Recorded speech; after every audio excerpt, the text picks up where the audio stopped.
I have a very atypical, self-motivated, disciplined personality. And if I'm not getting the answers that I need from the doctors, I was going to take things into my own hands and do it myself.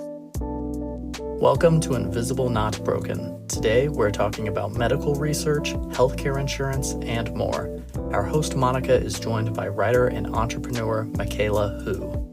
Okay, Micaela, I'm so excited to talk to you, not just because you have probably the prettiest room behind you I've ever seen, but you're doing a lot of really interesting stuff. And I have so many questions for you. So one of my big questions for you is you went through a long period of time trying to figure out your diagnosis. And I'm really curious about that journey for you because most of us, like I had a 30-year journey to figure out what I had. And I really want to hear from you because you're a lot younger than I am. And I'm curious if it's changed since I was younger. Yeah. So unfortunately, it's a common pattern with those with chronic illness getting a diagnosis because, especially in the United States, doctors are not trained to treat, diagnose chronic illness. And it's just oftentimes a very long journey for those who are dealing with chronic illness. And it was the same with me. In my health history, just going back, I have never felt well ever since I can remember. I have always had these weird aches and pains, not anything that was really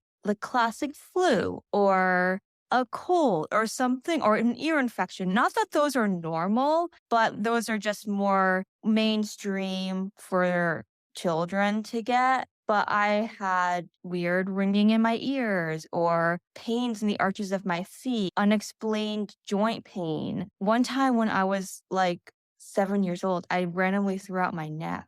Like I just like turned and like it wasn't even any trauma to my body. But I remember I was washing my hands in my bathroom. So I turned around to like dry my hands and then my neck went completely out. So just random weird things that in my head never really correlated. I couldn't draw any sort of pattern to them. I also had digestive issues. I had weird brain fog. So as a child dealing with this, that was all I knew. So growing up, I thought, okay, well, I have these very weird random issues, but I guess that's just me because I had friends in school who were lactose intolerant or they had allergies to flowers or grass, which again is not normal, but it's just more widely accepted in society than these random things that I was dealing with. So I thought, well, I guess that's just what I have to deal with. So, of course, it's not anything that I was proud of, like having digestive issues. I would have bloating, like weird gas, diarrhea, constipation. So I didn't really advertise this to my parents. I just kept it inside. I thought that it was just something that I was going to have to deal with for the rest of my life. So I never brought it up with my parents. They thought that everything was hunky dory, except I did have eczema, really bad rashes all over my body. And obviously I couldn't hide that. So that's the only thing that my parents thought that I was dealing with. So my mom would take me to the pediatrician. And of course, like, what are they going to do? Oh, it's eczema. Let me write you out a prescription. And like, off you go to the pharmacy. So that's what we did because that's basically what we were taught to do as diligent patients. Just go to the doctor, get your little prescription, go to the pharmacy, get your prescription and just use it. And then you are essentially just treating the symptom, but not the root cause. So that was an endless cycle with my mom, me, and the pediatrician or the dermatologist, whoever we went to. And I would use the prescription ointment that they gave me, which of course had steroids in it. And it thinned out, if you look at the warning, oh, if you use this for over a week, it'll thin out the layers of your skin. But like, off you go, like have fun with it. Like that's not a red flag. So I would use the topical ointments that the doctors would prescribe to me. Sure enough, this rashes would clear for like a few months. Then they would come back. And back to the doctor. Oh, you are now immune to what we prescribed you before. So here's another prescription. So it's just like this like endless cycle of prescription, use, it heals, comes back. Prescription heals, I used it and it comes back. Then after a while, the cycle never ended. I should also mention, this is important. I grew up on the East Coast, Connecticut. and it's very humid there. The humidity tended to flare up my rashes, all of my symptoms pretty much. So when I was 13, my dad got a job opportunity to move to San Francisco. So we all moved to the Bay Area, and the weather there, although it tends to be like foggy and rainy, it still is drier than the humidity on the East Coast. So when we moved there, my skin magically didn't clear up completely, but started to get better. So we all thought, hey, maybe it's more climate related than anything else. And I wasn't going to question why I was feeling better. I was just like, great. I'm just glad that I don't have rashes all over my body. So that was doing better. But at the same time, I still had these random, like weird bloating. I could drink and get bloated, like literally, like no rhyme or reason for anything. Keep in mind, I'm not telling my parents any of this. So they think that since my skin's cleared up, like I am just as healthy as can be. Nothing's wrong. So you were talking about how you were having trouble with talking to your parents about your digestive issues. And I'm really curious about it because I was terrified to talk to my parents, but it was more because my dad used to make jokes all the time. Not that he's not a wonderful dad, but he used to make jokes like, what's the daily sick report? And it really started to like make me feel like I couldn't have a conversation with my parents about my health because it was like, oh, you're attention seeking. And I have no idea if that's true for you or not. I want to throw that out there for any parents who are listening. Like your words kind of matter. And even if you mean well, it can really quiet down your child if they feel like they're being judged for their health issues. So I want to hear from you why you were not wanting to talk to your parents about how you were feeling. For me, it was more so embarrassment because from my parents' point of view, at that point, I had no issues. I was healthy. I rarely got sick. So they thought I was just super healthy. Even now, I hardly ever get sick. I think you can go both ways. If you have chronic illness, you can be the one who literally, it's like someone could be like a mile away and sneeze, and then you get whatever they have, or else your body could be so hyper active and that it sees like a germ that's 10 feet away. And it's like, oh, gotta go into like reactive mode. And I think that I am the latter. I think that I definitely have a hyperactive system, and that's why I never get sick. That's the long way of saying my parents didn't really think that I had any issues. So, Do you think that you had like a mirror? Like I was scared to tell my parents because I was always sick and unwell. Do you feel like there was some sort of like thing there that you felt like you had to hide it because you were that was almost a part of your identity? You're the one who doesn't get sick. no one has ever asked me that. But yeah, I think there was a degree of that at play. And I didn't have any chronic illness friends growing up.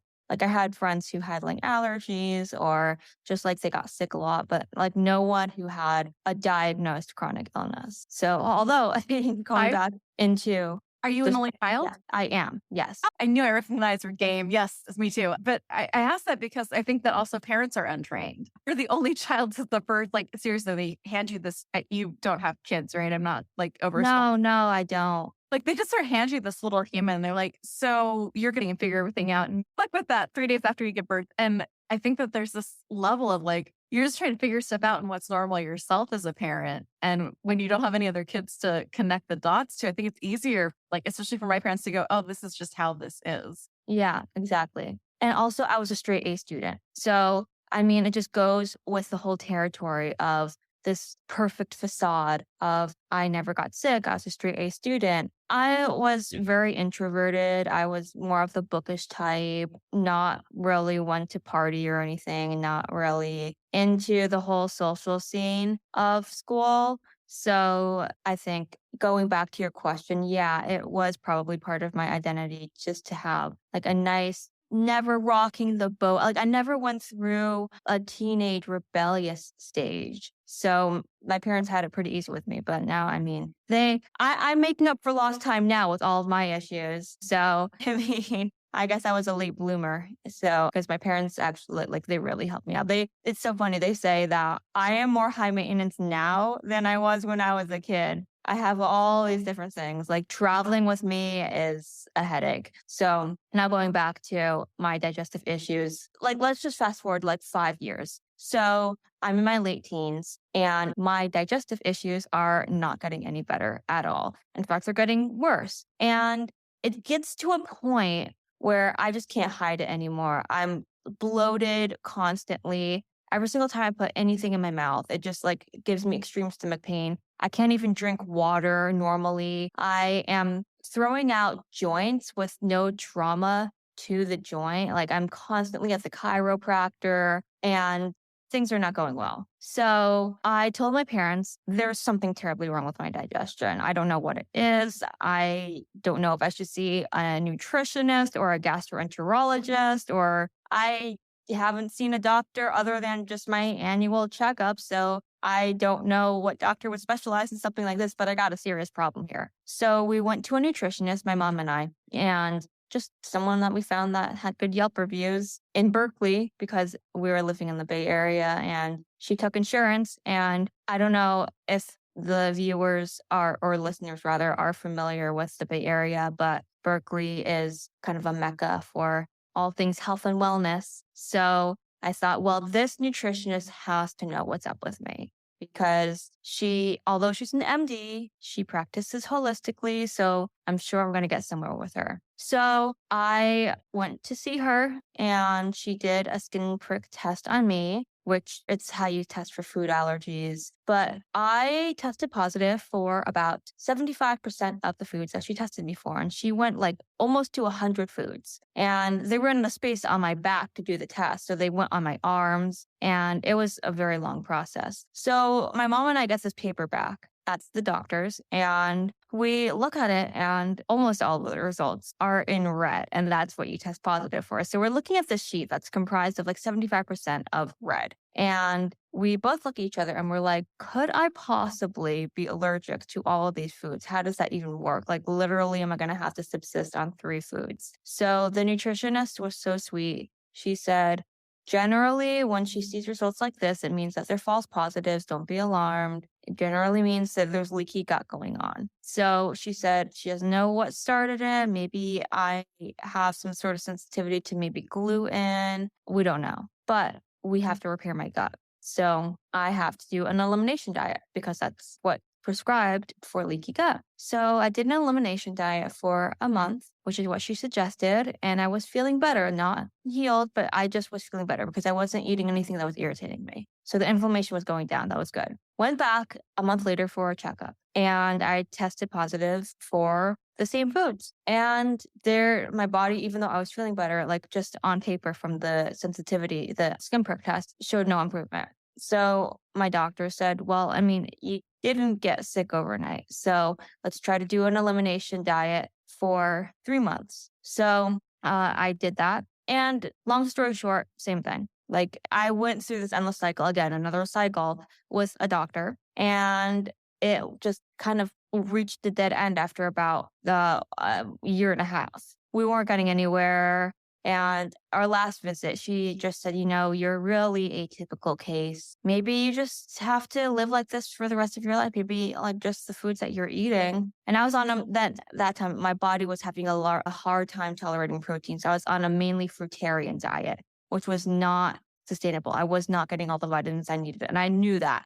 But I just thought, for this time, I can just do this as long as it will help my body to dial down the inflammation and I can get back on track. So she said, maybe you'll just have to be like this. And my mom and I have a very strong intuition. So we both didn't accept that as the answer. We knew there's something else going on. This idiopathic leaky gut is, again, addressing a symptom. What is causing the leaky gut? So the doctor said, I could send you to Stanford. That was her answer. She pretty much said she cannot offer anything else from her expertise. But if we wanted to see another doctor, she could send us to Stanford Medical Hospital. She could send us to UCSF. So we said, okay, send us to Stanford. And we're like, what have we got to lose? So we went to Stanford. We went to see a gastroenterologist. They did loads of testing on me. I got endoscopies, colonoscopies, something called a gastric emptying study, which traces how fast you digest food. And in the end, I was diagnosed with gastroparesis. And that essentially means that part of my stomach is paralyzed, which was why I was constantly bloated. So I had a gut motility issue. We identified that. Again, when you really dig deep into what that diagnosis is, it just essentially means that my body digests food at a very slow pace and I get bloated easily, which is like what I went into the doctor saying, like, hey, I have a really bad digestion. Everything that I eat just bloats me. I get constipated really easily. So again, getting answers, but not really getting to the root cause. So I did a lot of research on my own because, again, I have a very strong intuition. I have a very atypical, self motivated, disciplined personality. And if I'm not getting the answers that I need from the doctors, I was going to take things into my own hands and do it myself. So I took to the University of Google and I just started researching all of my symptoms. What could it possibly be? Because I was tested for celiac disease, SIBO, Crohn's, and ulcerative colitis, everything under the autoimmune sun, and everything was negative. So what kept popping up when I was doing research on my symptoms were chronic illnesses, which was a road that I had not pursued. So I was coming across articles about parasites and candida and thyroid issues. Lyme disease came up a few times. So I thought, this is something to consider. I mean, unfortunately, all the doctors that I had looked into that specialized in infectious disease and Lyme disease were not covered by insurance. But then I somehow stumbled upon these chronic illness support groups on Facebook and I joined them. And I thought, well, maybe this is a place where I can get some answers and kind of figure out what's going on without having to see a doctor. Because, I mean, as I'm sure you know, it's very expensive to see these doctors. And if you're not 100% sure if you have the illness, it's a lot of money to fork over with not even knowing that if it's going to be anything conclusive after you get tested or not. Real quick, for our listeners all over the globe, if you don't have to have health insurance in your country, keep fighting as hard as you possibly can. The NHS is important. We're here in the US. So when we're talking about expensive, I think my last test cost $16,000. And with insurance, we had to pay, I think it was $15,000. Like the insurance only covered 1,000. Oh, wow. Also don't know how much the test is going to cost till after the test is done. Exactly. But even if you ask and you do all of your due diligence, if a doctor looks at the result that you didn't say you want that doctor to look at and they were outside of your insurance, you can be charged for the whole test. If you an anesthesiologist who comes in because your anesthesiologist was sick that day that you approved and that anesthesiologist isn't on your insurance, you'll be charged for the whole thing. So I just want to be really clear with people outside of the US because I don't think y'all know what we're dealing with when they say, wait times. We still wait. Like for my diagnosis for Ehlers-Danlos, it was a 3-year wait to see the doctor. Mm-hmm. So with hearing, wait times are better in the US, no, they're not. Please stop that myth immediately. And the cost can be up to a house and you just don't know. So I just wanted to be clear with all of our listeners across the globe, like this is what we're dealing with here in the US. Like you kind of go into it blindly. You don't know if there's going to have to be additional testing done. And sometimes insurance covers a large portion of it. Sometimes they don't. A lot of times these doctors bill the insurance retroactively, and then you don't know if it's going to be covered at all. And you just only hope that maybe some of it is going to be covered. So a lot of it is just completely going into it blindly, which is something that unfortunately is how it is. It's not how the system should be, but it's just what our medical system is today. And it is better than it was. You're probably, I don't think you were going into doctors when we had just gotten Obamacare. But before that, you couldn't tell a doctor if you'd been assaulted, if you were a victim of domestic abuse, because that would negate your health insurance, even retroactively. And it went down to having acne was considered a pre-existing condition. And that could even if you'd had your surgery and it was approved, they had entire teams of the insurance agency that would look through and try to catch something that was a pre-existing condition and go, no, sorry, like acne. So it's this weird power dynamic I think we have here, especially in the US, doctors and patients, where it's really hard, especially with some gastro issues. I don't know if you experienced this. I've had a lot of trauma that's documented in my teenage life. And it became a real issue when it was stomach stuff oh no, you're just crazy. Oh no, you're just a teenage girl.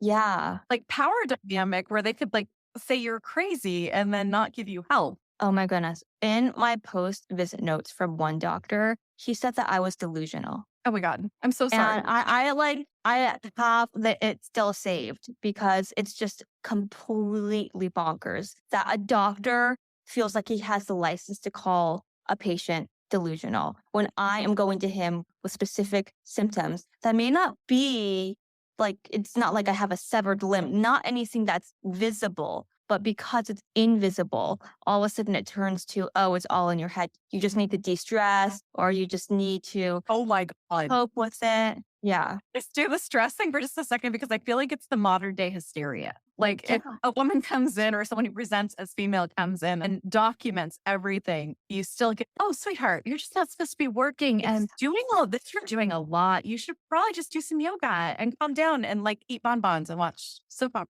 Which I mean, I don't want to undermine stress because stress is a huge Oh, yeah. factor of our health and it is very detrimental to our health. And I think overall, as society, we are way too overtaxed on a daily basis and we do need to de stress. But at the same time, I was thinking, and my mom the same way, because she would come to all my doctor's appointments. Look, I have these serious issues. I don't think, although stress, yes, causes health issues, they can cause this type of very severe symptoms. Like if I had this power to wreak this much havoc on my gut, like maybe we should try to like harness this for the good. Like maybe I can like manifest some money here or something. And in the end, it was parasites in my body. If I could like create this parasitic colony in my and of candida too in my body to try to like manifest some money out of nowhere too. That's beside the point. So ended up putting in the Facebook groups, hey, these are the issues I'm dealing with. I had pictures of my blow that looked like I was 9 months pregnant. And I said, like, this is some next level stuff here. I'm not talking about like, oh, I get a little migraine or I get a little stomach ache. Like I am in bed in fetal position for hours in pain every time I eat, essentially. And this is not normal. A lot of people in those chronic illness support groups said, your symptoms sound very Lyme-y. I know that a lot of Lyme patients not only deal with joint pain, which I had, but digestive issues, skin issues, everything kind of the symptoms list, which of course Lyme is the whole gamut of symptoms. It's very hard to pinpoint exactly what Lyme causes because it's pretty much everything under the sun. So I found this Lyme doctor in LA who a lot of other people who I followed on social media who had Lyme saw. And I thought, well, you know, if they got diagnosed by her and they had similar symptoms to me, chances are she knows what to do with me too. So we were living at the time in the Bay Area and the doctor was in LA and this was in 2020. So I was 26, but I was going to school part-time. I was getting my BFA in graphic design online. And I was originally scheduled to do a 4-year BFA program, but then when everything else kind of went haywire, I couldn't keep up with my doctor's visits and chasing a diagnosis and doing my own research on all of my symptoms, which essentially was like me giving myself a degree in gastroenterology at the same time as pursuing my BFA in graphic design. And I also started my own skincare business with my mom during this time too. There was so much going on that I dropped down to doing it part-time and I ended up graduating in 2020, which is 4 years later than I would have graduated. So I was 26, graduating in 2020, and as a graduation gift, my dad said, let's all take a road trip down to LA. And it was both for seeing the doctor and for pleasure because I love LA. I love hot, warm weather. So just sign me up. I was like, perfect. So I got in with the doctor and that was at the very end of the trip. So me and my family, I'm an only child, it was just my mom and my dad and my dog came too. And we just did sightseeing, all the things that you do when you're on a trip. And then the trip ended with going to see the doctor. And I was prepared because this was not covered by insurance and I only had 60 minutes with this doctor and I knew that we needed to hit the ground running. So I wrote up this 20-page PDF itemizing like every single symptom I had, accompanied with pictures, and I emailed videos of like weird sounds that my stomach made, just anything that could give her more knowledge about me and my issues before I even saw her so that she could pretty much know exactly what I was dealing with before she even saw me. She pretty much diagnosed me on the spot. Like she was just so spot on. She looked at me, she's like, honey, your rashes are not eczema. They are a symptom of babesia, which is a co-infection of Lyme disease. It affects the skin. And your gut issues are a symptom of Bartonella, which is also a co-infection of Lyme disease. And it causes paralysis of the gut. It can also cause Bell's palsy of any part of your body. And it was wreaking havoc, obviously, on my gut. So there you go. There's where the gastroparesis came into play. So it wasn't like my gut motility was caused out of nothing. It was caused by the babesia. So she said, we just need to run the test for Lyme disease, but I could tell you, you have Lyme disease. We just need to get it officially on paper. And I did. And that is how I got diagnosed with Lyme disease. And I also got tested for mold and parasites and candida and full blood panel of everything. And I also have mold toxicity and mycotoxins, parasite overgrowth, candida overgrowth, Hashimoto's, and Morgellons. So it's a nice little package deal because who has Lyme and none of these other issues? Yeah. I have a few questions for you because this is a lot to unpack. And one of the things I want to talk to you about is I had this weird reaction when I finally got a real diagnosis. And it was a diagnosis that actually explained all the little things that was like, oh my God, that's actually all connected. How is that? The joke is Ehlers-Danlos, it's all connected and not connected because we dislocate all the time. But I sat in my car and I cried for like about 45 minutes. And when one of my friends was diagnosed, I was the first person she called and we just cried on the phone because it's this weird moment where you've been told your whole for years, like it's just either in your head or it's a whatever thing. And then you actually get to find out the scientific reasoning. Not that you get an actual cure or a definite road to getting better, but it was just like almost just the idea of like, okay, this is actually real, not just, in my head about this. I'm curious if you had any of any feelings about that when you went on one hell of a journey and you worked so hard to get through that journey. I mean, I don't know if I know anyone who is as organized as you were about getting through this journey. That's impressive. How did you feel at the end of that? Or, I mean, probably not completely the end, but how did you feel once you got to the golden ring? At that point, it was almost 10 years for me really chasing a diagnosis. And I was so numb and I think burnt out from seeing other doctors and not getting anywhere, leaving with more questions than answers, that finally, when I got the results back and I tested positive for Lyme and mold and everything else, I was relieved. I, of course, felt bad. I was like, no one wants to be like, oh, I have a chronic illness. Yeah, it's positive. But I was just so relieved to finally have something to target. So I think that it was more so relief and just a feeling of accomplishment that I have finally found what I have been searching for all of these years, pretty much my entire life, because ever since I can remember, I've been sick. So even though I didn't tell my parents, I've never felt well. So as a side note, going on another tangent, I grew up in a home that had toxic black mold that we didn't know about. And I was conceived in that house. So my theory is I developed mold in utero. So literally coming out of the womb, I have been chronically ill. I've never had a body that has not been in a state of fight or flight. I've always been on the defense. So I've never been a well person. So just the sense of, okay, I have a label to assign to what I've been dealing with was very much so comforting to me. And of course, you can't target something and get better if you don't have anything to target. And especially when it's like skin, no stomach, no this thing, and it's connected. Oh, 100%. It's like, no, you're going to your ear, nose, and throat doctor. Or like I have POTS. Between neurology and cardiology, no one can agree whose patient I am. Exactly. Oh, that was how it was when I went to see the doctors at Stanford. We have a specialist that yelled just the stomach. And then I went to see a OBGYN with my hormone issues. And then I went to see a neurologist with my brain fog. And I also had to see a rheumatologist about my joint pain. And all these doctors specialize in their one specific thing. And they don't really communicate. So I would just bounce from the gastroenterologist to the rheumatologist to a nutritionist to OBGYN to back to the gastroenterologist and just essentially get nowhere. The only thing I can say positive, at Stanford, medical facility that I could give a huge 5 stars is, oh my God, that place looks beautiful. Oh, it's stunning. They have like the most lovely things. What's really impressive to me about everyone I talk to with chronic illness is the world isn't built for us. And that's just very clear. The corporate structure is not something that we can follow. And I know I started my own businesses out of a severe frustration from not being able to show up for work on time or to be able to finish a full day. And the world wasn't working for me. You've found some really interesting workarounds. You're running 2 separate businesses, which is really impressive to me. And I feel like they're very connected to your journey as well. Can you give me like a good quick overview? And we'll have links in our show notes for anyone who's interested in following up on this. As I briefly mentioned, when I was going to school for graphic design, I was dealing with a lot of rashes and digestive issues.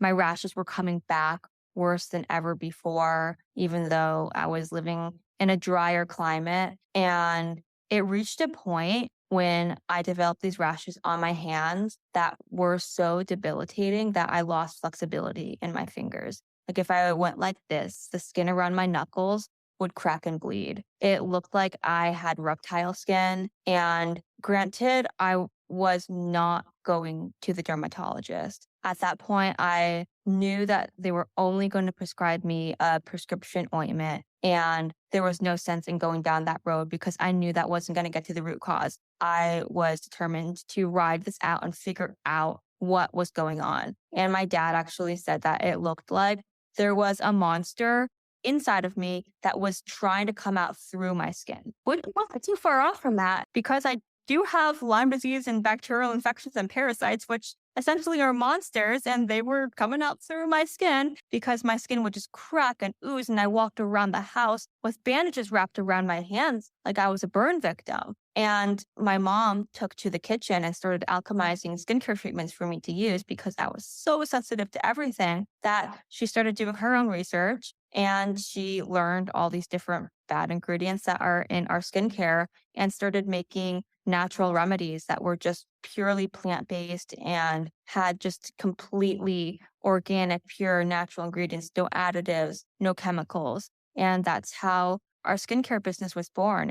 It's called My July, and the name is from my favorite month of the year. I love summer. I love hot weather and beach days and just the carefree ease of the summertime. And also I was diagnosed with Lyme disease in July. So it carries a lot of meaning. So many special memories happened in July for me. That's amazing. Someday I'd love to have you back on to talk more about your ability to research because when we're on Google, there's so much good information, bad information, Facebook groups, good information, misinformation. So someday I'd love for you to come back on and talk a little bit more about your ability to research. I would love for you to come back on and talk a little bit more about your other business with discussing the chronic illness journey. We will have links to that as well. Oh, really quickly, kind of going in tandem with the researching, that's basically why my newest business, which is an online course all about demystifying the world of chronic illness, came about. Me and one of my dear friends who also has Lyme disease, who lives in LA too, she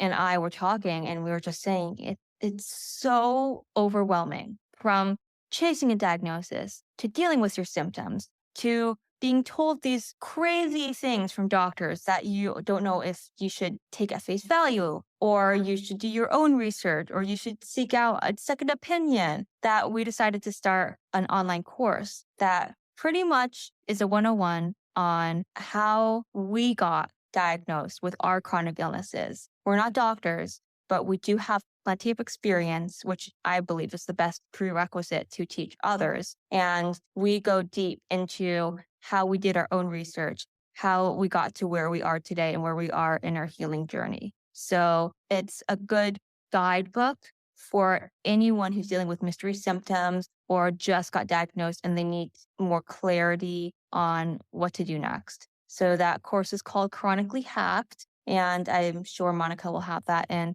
the show notes as well.